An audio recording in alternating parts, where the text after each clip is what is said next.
A Universidade Luterana do Brasil tem um novo reitor.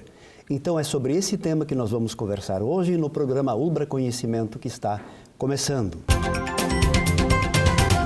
Nós queremos dar as boas-vindas ao senhor reitor Ricardo Willi-Ritt, lembrando que o senhor reitor Ricardo Ritt tem graduação em Ciências Sociais e Teologia, doutorado e pós-doutorado em História da Igreja, atuou como docente de graduação e pós-graduação em diferentes instituições de ensino. Foi pró-reitor de extensão, pró-reitor de graduação, vice-reitor e agora reitor da Ubra. Seja bem-vindo, reitor. Satisfação, professor Schubert, também ao público que nos acompanha. Muito bem.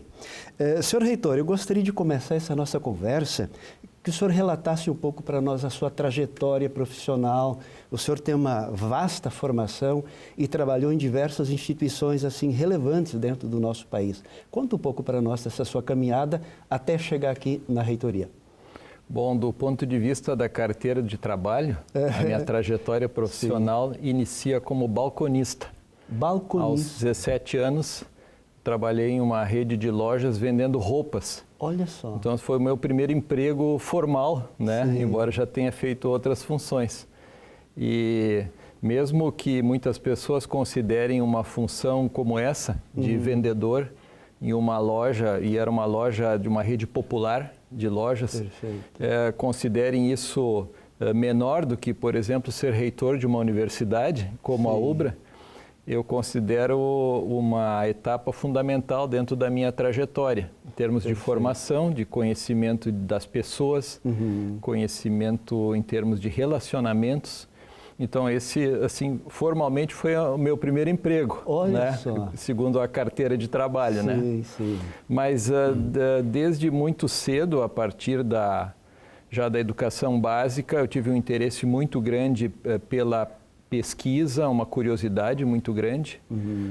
Isso acabou sendo direcionado para essa área durante a formação de graduação, tanto em teologia como em ciências sociais. Essas duas faculdades o senhor fez Eu fiz, em parte, paralelamente, iniciei pela teologia e depois, quando estava na metade do curso de teologia, iniciei também ciências sociais. Foi muito importante a complementação, né, das duas áreas. E aí depois, nos estudos de pós-graduação, foi uma experiência muito interessante também pelo contexto em que isso se deu. Em 1988 ainda existiam os países do Bloco Socialista na Europa. Ah, perfeito. E eu fui para a antiga Alemanha Oriental. Ou seja, a antiga Alemanha comunista. Da antiga Alemanha comunista. Lá, em uma das universidades mais famosas, uma universidade que tem mais de 500 anos hoje, a Universidade de Leipzig. Lá eu fiz, então, os meus estudos de doutorado em História. E aí me especializei justamente no movimento que originou uma série de instituições e movimentos, a exemplo do que é a Ubra hoje. Eu me especializei na pesquisa sobre história da reforma, pensamento da reforma e dediquei e dedico ainda boa parte da minha pesquisa a essa temática. Olha só, então o senhor viveu aquele momento da queda do muro, ainda estava pelo menos próximo? Exatamente, eu vivi um ano inteiro de experiência no socialismo. Na cidade onde eu vivia, Leipzig, foi um dos centros onde iniciou a chamada Revolução Pacífica, né? E, a partir daí, toda aquela reviravolta que aconteceu no leste europeu, um dos primeiros países a sofrer essa mudança foi a Alemanha Oriental, depois houve a reunificação, né, após a queda do Muro de Berlim. Inclusive, alguns pedaços do Muro de Berlim eu tenho na minha casa hoje. Olha só. Aproveitando aquele movimento simbólico muito importante da queda do muro, né? Sim. Olha, de fato, é um marco mundial. Sem dúvida. Uma perspectiva diferente nas relações político-econômicas e tal. Não, e um movimento que levou para as ruas milhares de pessoas, que derrubou uma ditadura que tinha mais de 40 anos, sem que se perdesse uma vida. Olha Então, só. isso foi uma coisa assim impressionante, principalmente se a gente pensa a partir do contexto brasileiro, que é marcado por tanta violência, Sim, né? sim. No contexto urbano, mesmo violência quando temos protestos sociais, Perfeito. pessoas que perdem a vida, que são agredidas. Sim. Um contexto marcado por tanta violência nas redes sociais, Sim, tanto sim. ódio, né? Assustador, Tanta agressão. exato. E ali, o que se vivenciou a partir de outubro de 1989, na Alemanha Oriental, foi muito marcado pela perspectiva de sim, vamos mudar, vamos alterar essa forma de vida, essa opressão que nós vivemos aqui, essa opressão política, Sim. mas vamos fazê-lo de forma pacífica. E isso foi muito marcante, mostrou para a humanidade que dá sim para se alterar regimes políticos de outra forma que pela violência. Olha só, que maravilha, isso é uma experiência e tanto, né? Sem dúvida. E lá o senhor fez então o seu doutorado e também o pós-doutorado. Lá eu fiz o doutorado, isso que foi concluído em 1992, e 8 anos depois retornei para lá para fazer, então, desenvolver um estágio pós-doutoral financiado pela CAPES, que foi, então, que tematizou justamente a história da imigração europeia no Brasil, especialmente no Rio Grande do Sul, e de que forma esse movimento imigratório influenciou no surgimento do associativismo, ou seja, como se organizaram, então, associações que são uma base até hoje, né, no sul do Brasil, em diferentes atividades, né? Tanto digamos assim, no mundo econômico, mas também no mundo organizacional, da própria sociedade religiosa. Né? Exatamente, no contexto religioso, no contexto financeiro. Aqui no Rio Grande do Sul foi fundada a primeira cooperativa de crédito da América Latina. Olha só. Já também como uma sequência desse movimento associativista. No contexto do lazer, também as sociedades de canto, as sociedades esportivas. Nós temos hoje, por exemplo, aqui próximo em Porto Alegre, né, a SOGIPA, né, Sociedade Ginástica, né? Isso foi fundado como Turnverein, né, ou seja, a associação esportiva, né? E também em múltiplas cidades da região sul do país. Esse potencial de organização comunitária é muito forte no sul do Brasil, em grande medida por causa dos movimentos imigratórios. Dessa cultura comunitária. Exatamente, exatamente. Aí eu vejo uma alternativa para o nosso país, do ponto de vista de uma maior representatividade das localidades, dos municípios, né? Hoje em dia, muito da desigualdade que se vive no Brasil se dá pelo fato da maior parte da concentração dos recursos se dá no nível federal. Perfeito, quer dizer, a federação assume esses recursos, distribui de forma desigual e acaba também com essa concentração dos recursos, permitindo também que esquemas de corrupção acabem desviando esses recursos. Esse é um problema do nosso país, a concentração dos recursos apenas no nível da União. E na mão de poucas pessoas e não de grupos sociais que fariam uma gestão muito mais eficiente desses recursos. Exato, porque as pessoas nos municípios, elas estão ali controlando, evidenciando, né? Nós temos hoje apenas uma parcela, por exemplo, da educação básica vinculada aos municípios, que são os primeiros anos da educação básica, né? Exato, e nós deveríamos ter uma participação, um protagonismo muito maior dos municípios nesse âmbito, né? Com a implantação do Sistema Único de Saúde, do SUS, também se delegou jamais para os municípios, né? Esse foi um movimento importante, mas isso precisa avançar muito mais. Precisa avançar muito mais no Brasil. E como é que o reitor vê hoje a educação como um todo nesse contexto brasileiro? Nós temos alguma esperança ou a nossa perspectiva ainda está um pouquinho distante? O que o Brasil precisa? O Brasil precisa destinar massivamente recursos para a educação básica, Nós, na universidade, percebemos isso. Nós recebemos hoje alunos que vêm do ensino médio com seríssimas deficiências do ponto de vista da aprendizagem. Eu falo isso como professor que, por muitos anos, trabalhei com alunos dos primeiros semestres dos cursos.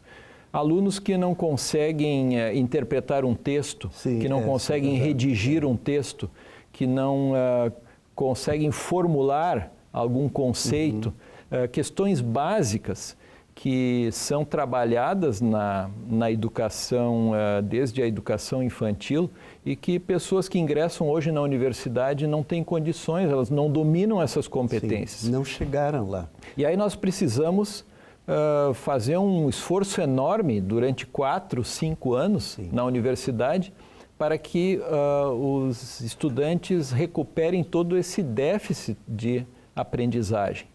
Então, existe aqui, de fato, uma deficiência muito grande no Brasil na educação básica. Nós precisamos rever os currículos, nós precisamos valorizar a atuação docente, seja do ponto de vista do seu exercício profissional, seja do ponto de vista da sua remuneração, seja do ponto de vista da qualificação permanente dos professores. E, infelizmente, o que nós estamos vendo hoje não demonstra muitas iniciativas nessa direção. E isso acaba desanimando as pessoas. Veja esse dado da OCDE, que é essa organização que reúne dezenas de países no mundo e se preocupa muito com indicadores sociais também. E que promove esse grande exame de educação básica feito com alunos de 15 anos. A OCDE, quando fez o último exame geral, e eles avaliam principalmente conhecimentos de linguagem e de matemática, eles também perguntaram para jovens de 15 anos no Brasil quantos que queriam ser professores. Então, em 2006, eram 6,5% de todos que queriam ser professores. O último levantamento feito 3 anos atrás, esse número caiu para 2,5%. Olha só. E aqui nós estamos falando da profissão que tem o maior número de profissionais no Brasil. Existem mais de 22 milhões de professores no Brasil hoje. Então, isso é muito desalentador, ver que os jovens cada vez menos querem ser professores, muito em razão desse quadro. Isso reflete uma certa realidade dos docentes no contexto brasileiro, né? Sem dúvida nenhuma. Muito bem, nós vamos agora para o intervalo e nós já voltamos.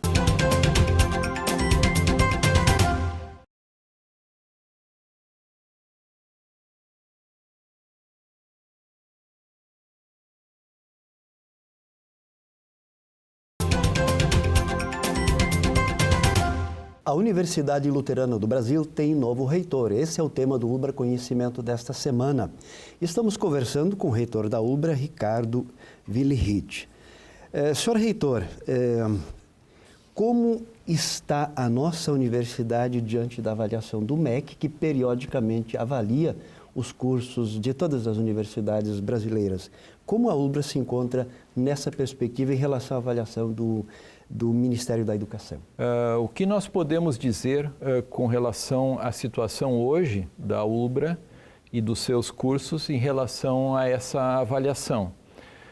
Nós não temos nenhuma pendência com o Ministério da Educação de algum curso que deixe de atender os requisitos. Olha só. Ou seja, todos os cursos da universidade atendem os requisitos do Ministério da Educação para a sua oferta.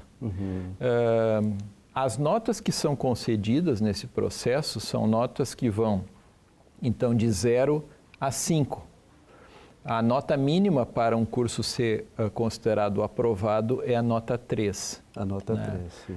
A ULBRA hoje está chegando a quase 80% dos seus cursos com as notas 4 e 5. Olha só, 5 é o teto. O teto, 5 equivale a excelente. Então, nós podemos dizer que estamos quase alcançando 80% dos nossos mais de 140 cursos com notas muito bom e excelente. Mas também eu quero lembrar aqui a nossa autoavaliação.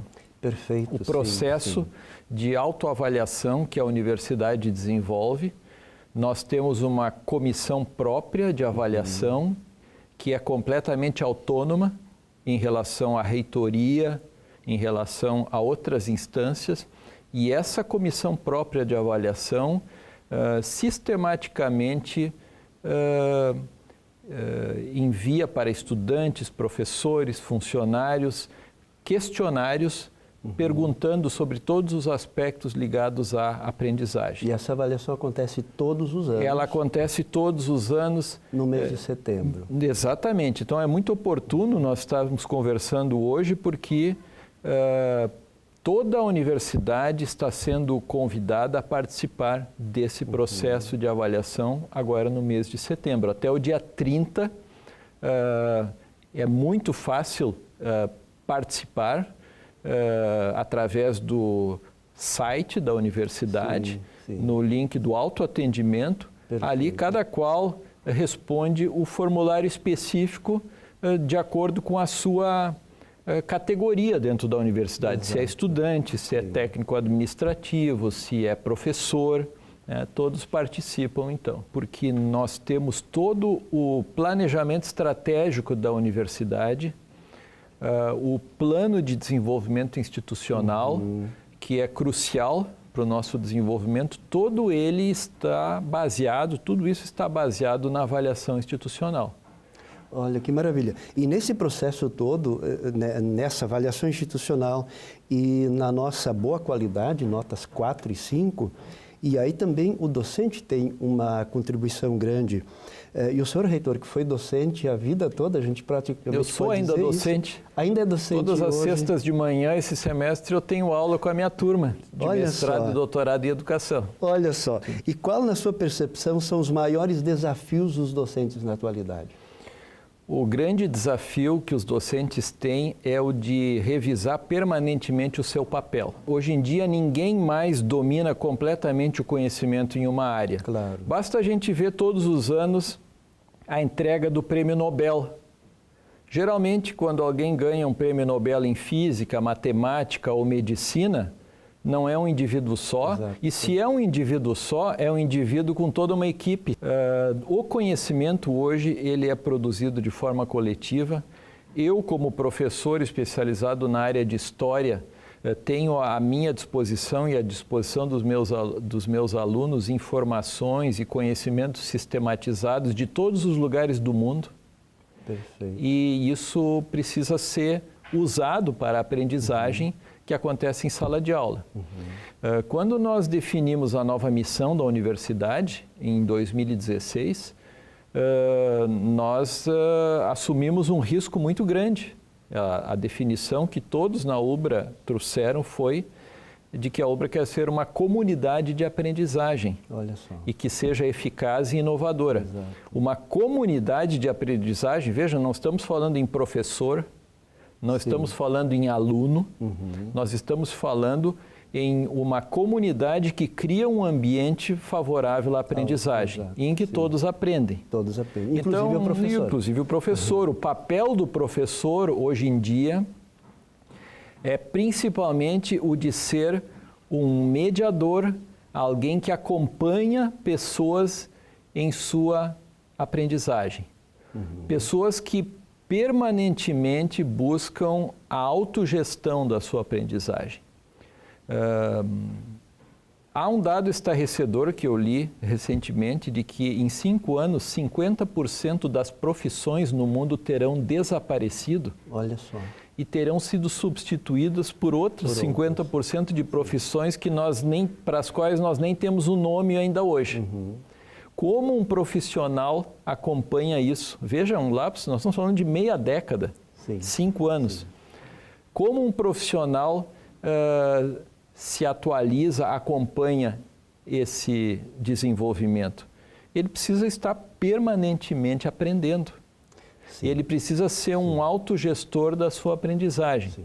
E o período que ele passa na universidade, seja como estudante de graduação, seja como estudante de pós-graduação, é um período em que ele deve aprender a pesquisar, a buscar as informações, a buscar os conhecimentos, a sistematizar os conhecimentos.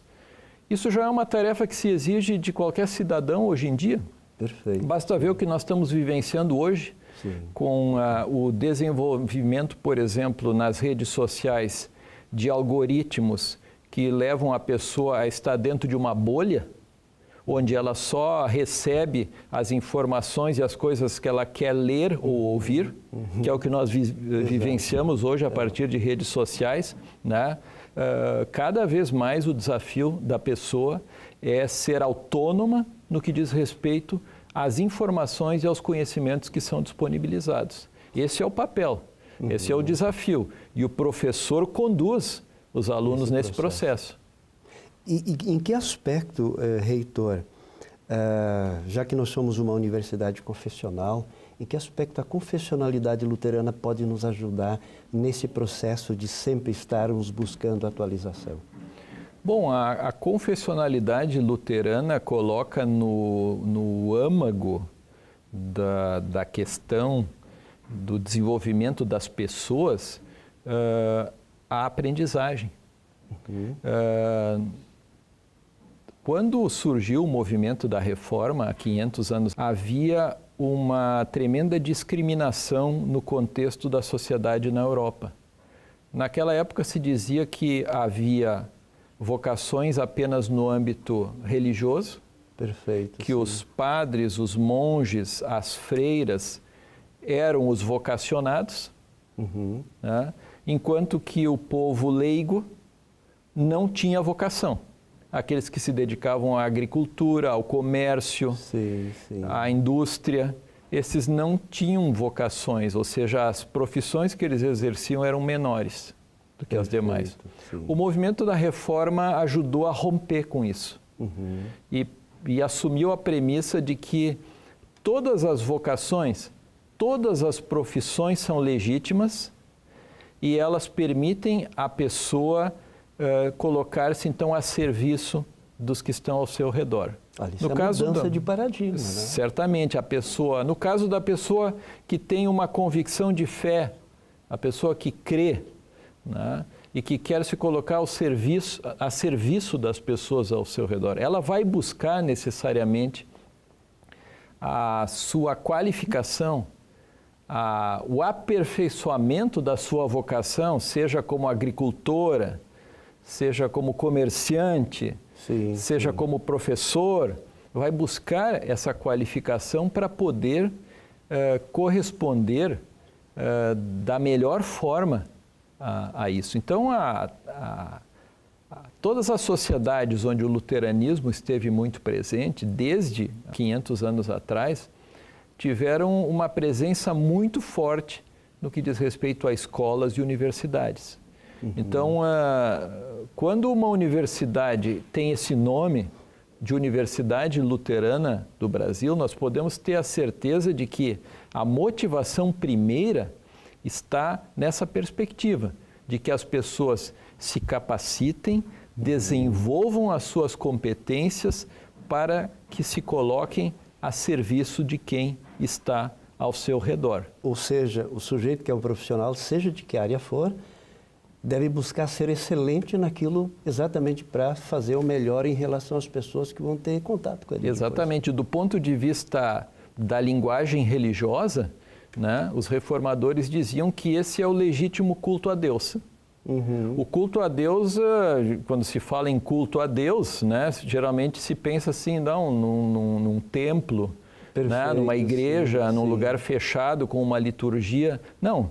O culto a Deus, né, Lutero usava a língua alemã, né, a partir da sua origem, falava em Gottesdienst, né, o serviço a Deus, servir a Deus. Onde ele acontece?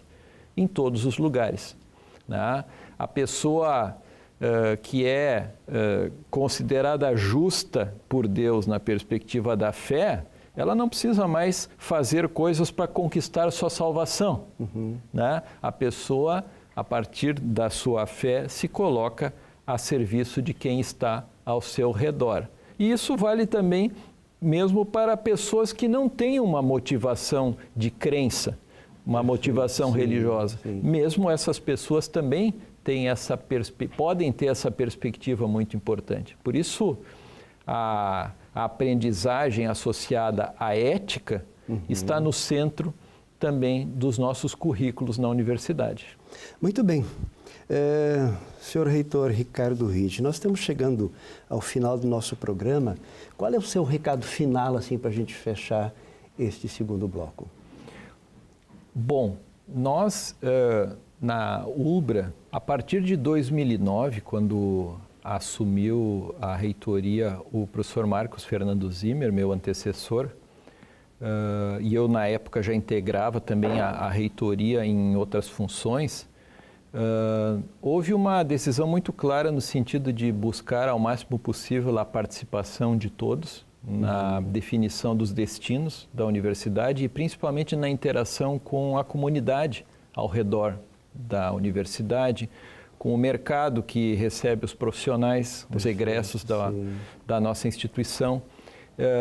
E nós estamos buscando aprofundar cada vez mais esse processo de participação, de busca, de diálogo.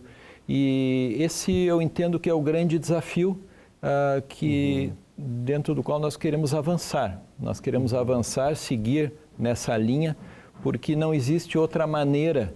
Do contrário, uma instituição acaba se isolando, ela não dialoga mais e ela acaba sendo, então, dispensada pelas pessoas.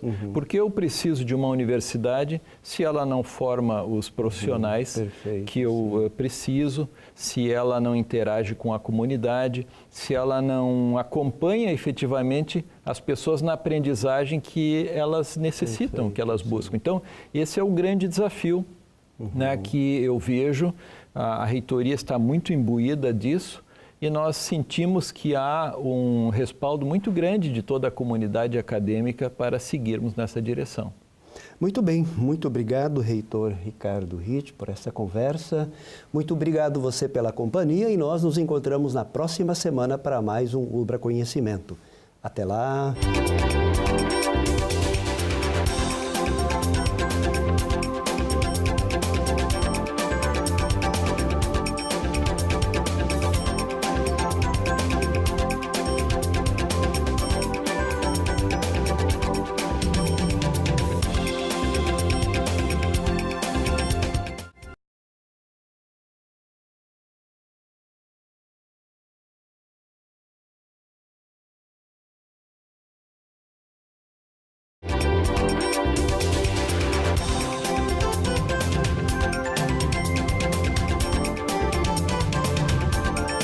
Universidade Luterana do Brasil tem um novo reitor. Esse é o tema do ULBRA Conhecimento desta semana. Lembre, é neste sábado ao meio-dia, aqui na ULBRA TV.